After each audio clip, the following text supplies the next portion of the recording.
Welcome back to another crash course video. In this video, we will be talking about integration using partial fractions. Okay, and actually this topic can get quite tedious and sophisticated. So in this video, I'll be doing the most fundamental cases. So if you get the hang of these easier cases, per se, I think they're relatively easy because I know the topic. But if you get a hang of the type of problems that come up in this crash course video, then you should be relatively okay for the math to be either the midterm or the final exam. And then in a separate video, I'll do more advanced techniques that involve like completing the square or even long division, that kind of stuff. Those are kind of more intermediate, maybe even more advanced. I feel like, in my personal opinion, if you don't get those, that's still okay. But if you get the things in this video, the more basic cases, then you should be okay for the final exam or the midterm 2. Okay, so let's get started on the base cases then. Okay, so as always, I'm just going to do some examples and go off of them. Teach off by example, basically. Okay, so we have this simple case first where we have the integral of x minus 4 over x squared minus 5x plus 6 dx. Okay, so we have a rational function looking like this that we want to integrate. Okay, the method for partial fractions is the following. So let's try to factor the bottom first.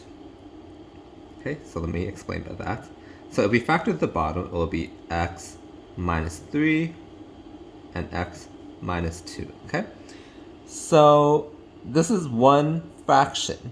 We can break it up into two fractions and we add them together. So we call it like a over x minus 3 plus b over x minus 2 is equal to this guy.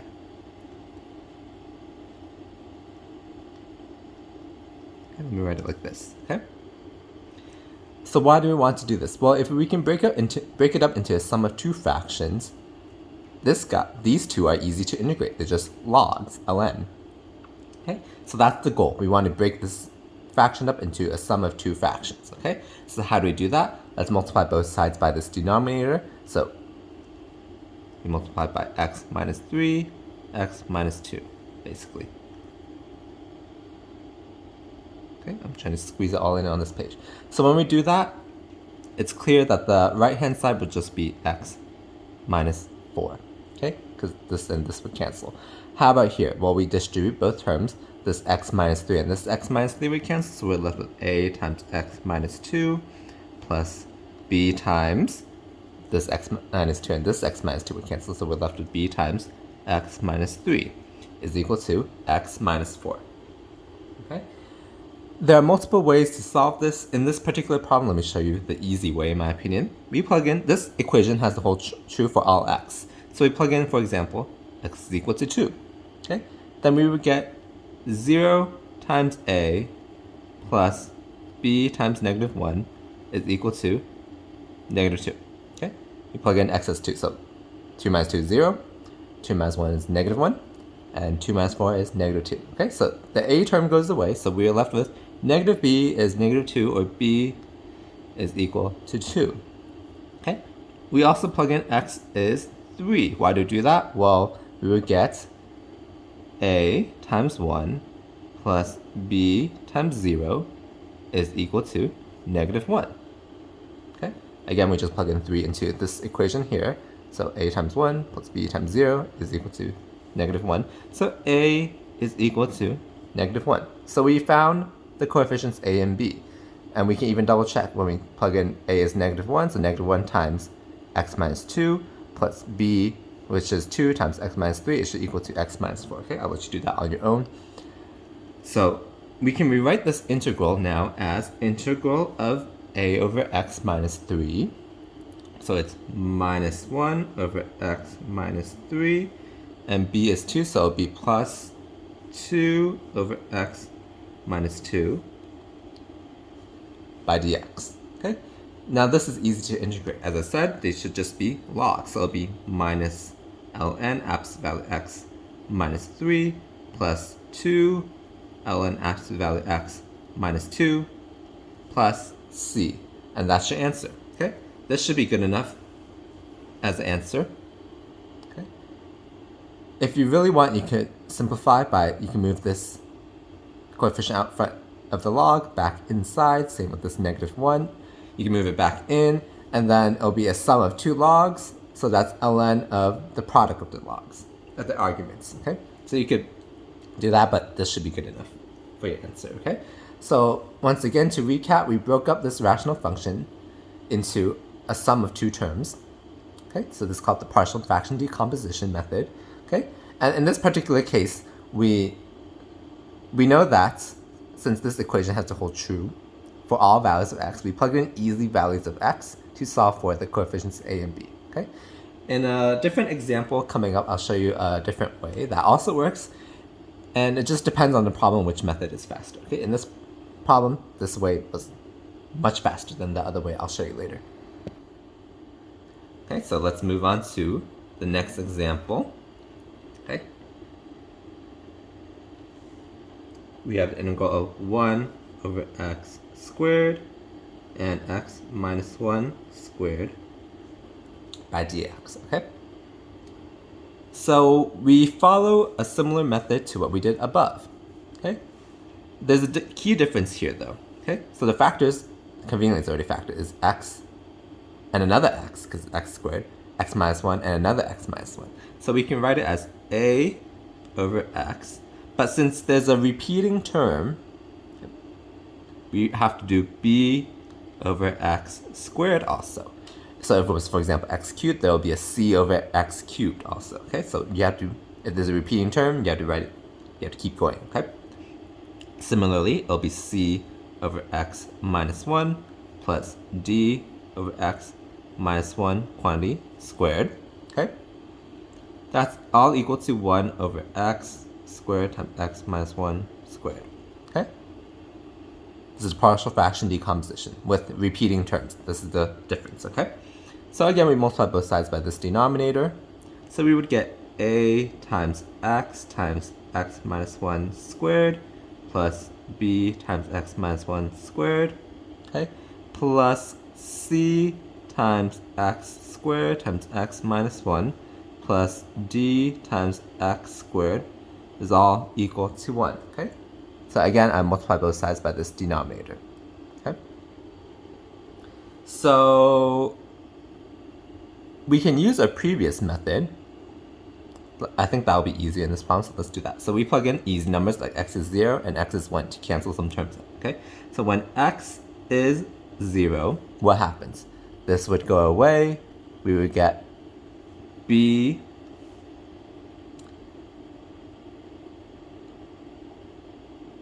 times 0 minus 1 squared, which should be 1. This would go away, this will go away. B is equal to 1. We already got one coefficient just by plugging in, okay? How about x is equal to 1, okay? This would go away, this would go away, this would go away. We're left with d is also equal to 1, okay? We got 2 coefficients. So those were the easy terms. Again, this has to hold true for all x. So we can plug in other relatively easy numbers, okay? So for example, x is, we can do 2, okay? So we would get what? 2a plus b, is that correct? 2a plus b plus 4c plus 4d is equal to 1. We get an equation like this, okay? And we plug in x is equal to, we can do -1, for example, okay? So we would get -1 minus 1 is -2. Square that would be 4, and then multiply by another -1, so we would get -4a, okay? -1 minus 1 is -2, squared is 4, plus 4b, -1 minus 1 is -2, times -1 squared is just 1, so -2c, and -1 squared is just 1, so plus d is equal to 1. Okay? So we know what b and d are, so we can plug that in. Okay? So we would get 2a plus 1 plus 4c plus 4 is equal to 1. Okay? For this guy. This guy would be negative 4a plus 4 minus 2c plus 1 is equal to 1, okay? Okay, so we basically got two equations, two unknowns. We can solve that, okay? So let me...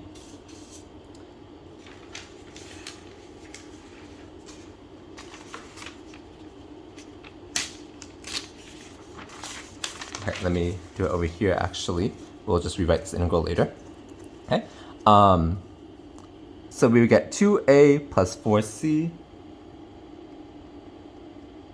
is equal to what? 2a plus 4c would be negative 4.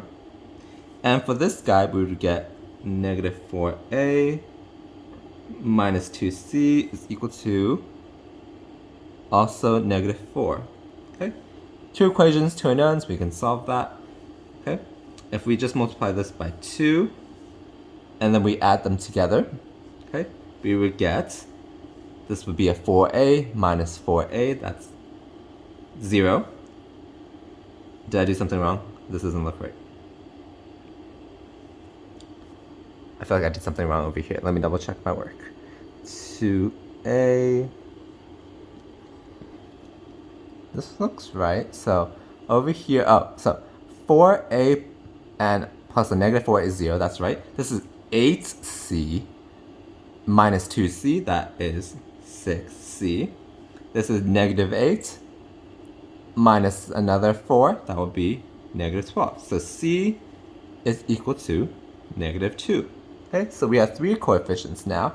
What's a equal to then? We can just plug it into any of the equations. We can just even plug it in right here.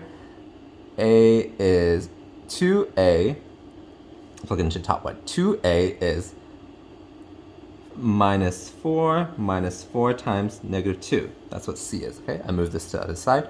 So 2a is positive 4, it looks like this would be positive 8. So a is equal to 2. Okay? So we have all our coefficients, b, d, a, c. So we can write this guy into these four partial fractions. Okay? So let us do that. Okay? So our integral, let's call this I, by the way. Okay? So I would equal to, again, this is our partial fraction decomposition, and we found all the coefficients, so I'm just going to plug in there, okay? So I is equal to the integral of a over x, a was 2, okay, plus b over x squared, b was 1, plus c over x minus 1, c is negative 2, so minus 2 over x minus 1, okay? And then plus d over x minus 1 quantity squared, d was 1.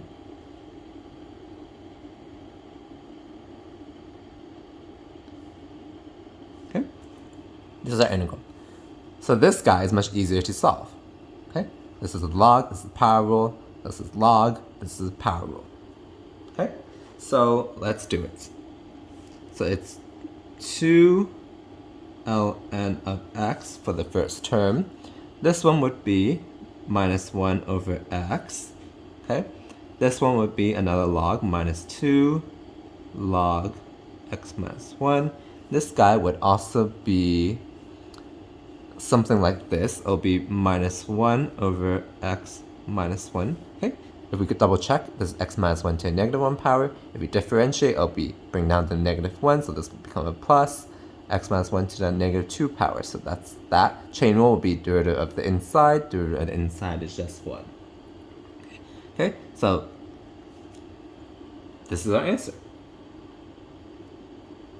Okay, and again, this should be sufficient. I don't think that they would care too much for the math to be midterm or final if you don't combine the logs and all that. Okay. Okay, that was not bad at all, but this was a good problem with repeating factors, okay? So far we've been doing linear factors, so if it's just like x, or x minus something, okay? This is because it's a repeating term. That's not the case. So if we have something like this next example, it's a little different again, okay? So our last example in this video will be, we have the integral of dx over x times x squared plus 4. Okay? So we have a factor of x and a factor of x squared plus 4. This is non-linear because it's x squared, right? So it's quadratic. So if we break out into a partial fraction, a over x is same as before. But because this is non-linear, we do bx plus c over the factor, okay? So we do it like that. This is equal to 1 over x times x squared plus 4, something like that, okay? So this is our partial fraction decomposition here. Again, because this is a non-linear term, we have to do it like something x plus something, okay? So let's again multiply both sides by this denominator. We would get a times x squared plus 4 plus bx plus c. Let's have good notation, so let's put that in parentheses, times x is equal to 1, okay? We can do the same method as before where we're plugging in values, okay? But that might be a little trickier here because there's squares and all that. So let me show you the other way, okay? Let's expand both these terms out. It'll be ax squared plus 4a. We distribute the a there. Let's distribute the x to both terms there, plus bx squared plus cx. Okay, that's all equal to 1. Okay, we combine terms of same power. So ax squared and bx we can write as a plus b x squared. Okay, and then plus c times x, okay, plus 4a is equal to 1. Okay, again, excuse me. Here I just combine all the same powers. Okay, so ax squared and a bx squared, so we can write this a plus b times x squared. Cx is by itself, 4a is by itself also. Okay, so we match all these terms to this side. Okay, so here there's no terms with x on the right hand side. So a plus b has to equal to 0 because again there's no x squared term on this side. Okay, similarly there's no x term on this side, so c is also equal to 0, so we already found a factor there. And then we know that 4a, that's the constant, has to equal to 1. Okay, because this is the only constant on this side. Okay, so we know that here a is a fourth.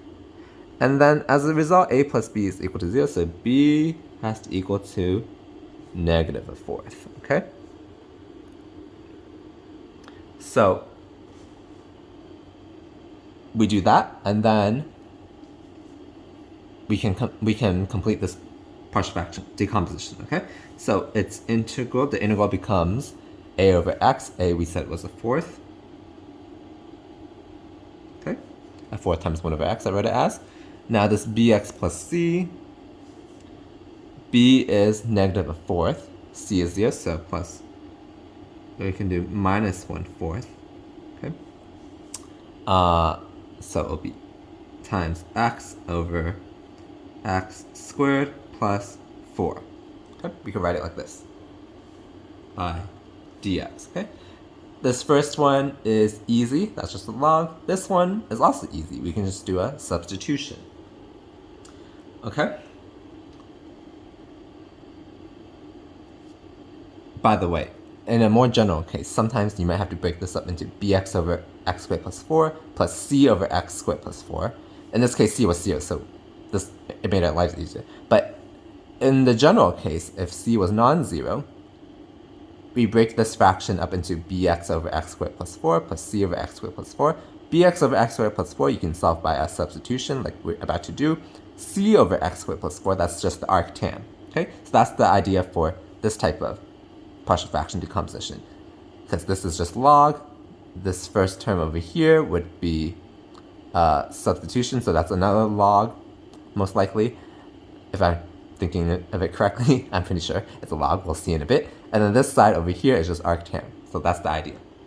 Okay, so let's break this integral up into 1/4 integral 1 over x dx minus 1/4 integral x over x squared plus 4 dx, okay? Again, this one's simple. Let's do the substitution here. Let's let u be x squared plus 4. du would be 2x dx, okay?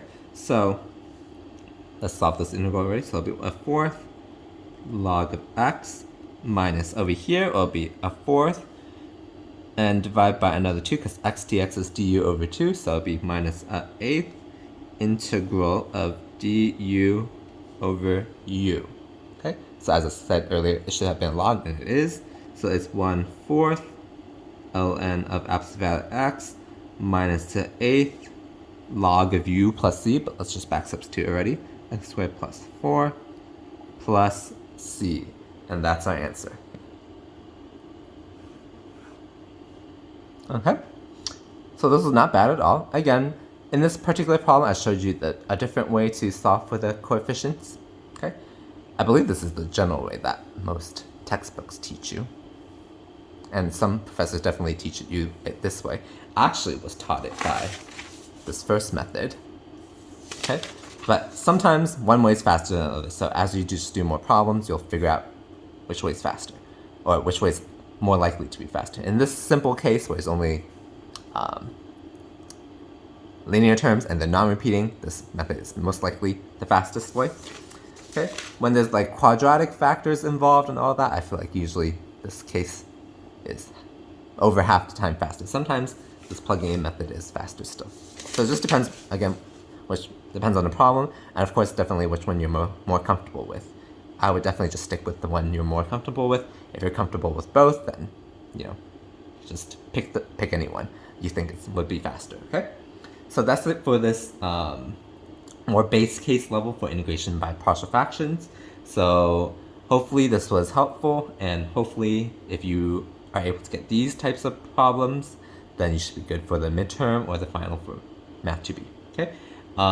Please hit that like button if you found this video to be helpful. And please subscribe to the channel also to look out for the more advanced video, with more advanced problems using integration by partial fractions, okay? So I'll see you in that video. Bye.